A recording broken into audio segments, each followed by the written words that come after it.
Kaixo ikasleok, gaur ikusiko ditugu biraketa gorputz berezi batzuk. Irudi honetan ikusten dugu toroide edo toro bat. Toroidea da biraketa gorputz berezi bat. Hau da, zirkunferentzia bat ardatz batekiko distantzia batera giratu egiten dugu edo biratu egiten dugu. Eta sortuko litzateke horrelako egitura bat, biraketa ardatz vertikal baten inguruan.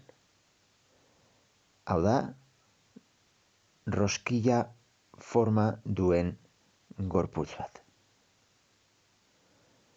Kasu honetan daukagu elipsoide bat.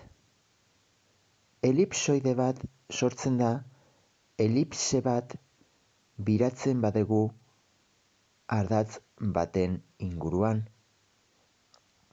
Eta kasu honetan biratzen dugu elipsearen ardatz handienaren inguruan. Eta sortuko litzateke horrelako elipsoide bat. Elipse hori biratuz. Eta kasu honetan, ardatz handiaren inguruan biratzen dugunean, sortzen da elipsoide prolatoa. Elipsoide prolatoa dauka rugby baloi baten forma. Irudi honetan ikusten dugu paraboloide bat. Paraboloide bat da parabola bat biratzen dugula ardatz baten inguruan. Eta sortuko litzateke horrelako irudia edo biraketa gorputza. Kasu honetan daukagu hiperboloide bat. Hiperboloidea, hitzak esaten duen bezala, ardatz vertikal baten inguruan biratzen dugu hiperbola bat. Eta sortuko litzateke horrelako biraketa gorputza. Diabolo forma duen gorputza. Kasu honetan, daukagu elipsoide bat, eta elipsoide hori sortu dugu, biratzen badugu elipsea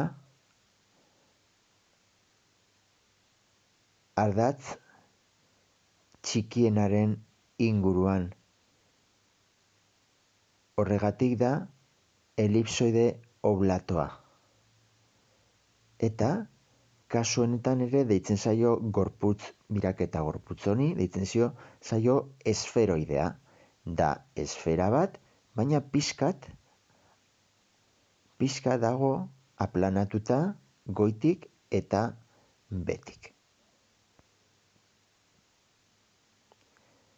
Eta bukatzeko hemen ikusten ditugu desberdintasunak esfera, elipsoide eta geoide baten artean. Esfera, ikusten dezutenez, da zirkulo bat biratzen badugu ardatz baten inguruan. Elipsoidea da esferaren ia berdin-berdintsua, baina erradioak ez dira berdinak 3 dimentsiotan. Eta gero daukagu geoidea. Geoidea da elipsoide bat, baina deformatuta edo pixkat. Eta adibidez lur planetak izango luke forma hori. Bale?